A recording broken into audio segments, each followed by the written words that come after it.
हमारे खुदावंद यीशु की अंजील मुकद्दस मत्ती के मुताबिक उसका 13वां बाब 54 से 58 आयत तक। एक दिन यीशु अपने वतन में आया और उनके इबादत खाने में उन्हें ऐसी तालीम दी कि वो सब हैरान हुए और कहने लगे कि ऐसी हिकमत और मोजज़े उसने कहाँ से पाए। क्या ये बढ़ई का बेटा नहीं? और उसकी माँ का नाम मरियम और उसके भाई याकूब और यूसुफ और शमौन और यहूदा नहीं? और क्या उसकी सब बहनें हमारे यहाँ नहीं? फिर ये सब कुछ उसने कहाँ से पाया?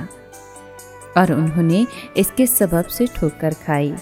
लेकिन यीशु ने उनसे कहा कि नबी अपने वतन और अपने घर के सिवा और कहीं बेइज्जत नहीं होता। और उसने उनकी बेइत्तेकादी के सबब वहाँ बहुत मोजज़े ना किए। पाक कलाम के पढ़े और सुने जाने पर खुदावंद की बरकत हो, खुदा का शुक्र हो। अजीज़ दोस्तों, आलमगीर कलीसिया यकम मई को मुकद्दस यूसुफ बढ़ई की ईद मनाती है। पूरी दुनिया में यकम मई यौम मज़दूरा के तौर पर मनाया जाता है। इसलिए मुकद्दस यूसुफ को मेहनत कशों का मुरब्बी कहा जाता है।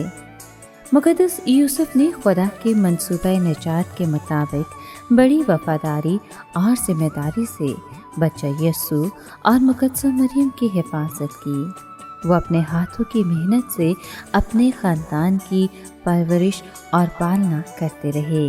मुकद्दस यूसुफ को आलमगीर कलीसिया का मुरब्बी होने का भी शर्फ हासिल है।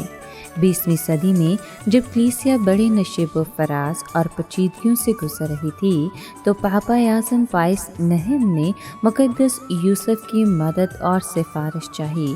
पापा आज़म ने इस बात पर जोर दिया कि मुकद्दस यूसुफ पाक ख़ानदान का मुहाफ़िज़ था, तो वो हमारी भी मुहाफ़ज़त कर सकता है और हमारी हिफाजत की भी सिफारिश करेगा। बस पापा आज़म ने मुकद्दस यूसुफ को आलमगीर कलीसिया का मुहाफ़िज़ करार दे दिया और उनसे मोहब्बत और अक़ीदत को फ़रोग़ दिया। मुकद्दस यूसुफ को उन लोगों का मददगार भी कहा जाता है जो बिस्तरे मर्ग पर हों, क्योंकि हमारा ईमान है कि मुकद्दस यूसुफ और तमाम मुकद्दसीन हमारे लिए दुआएं और सिफारिशें करते हैं।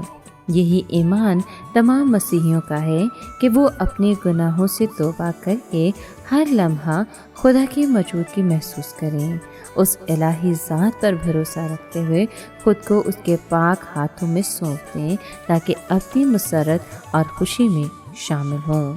आप सबको मुकद्दस यूसुफ बढ़ई की ईद और यौम मज़दूरा मुबारक हो।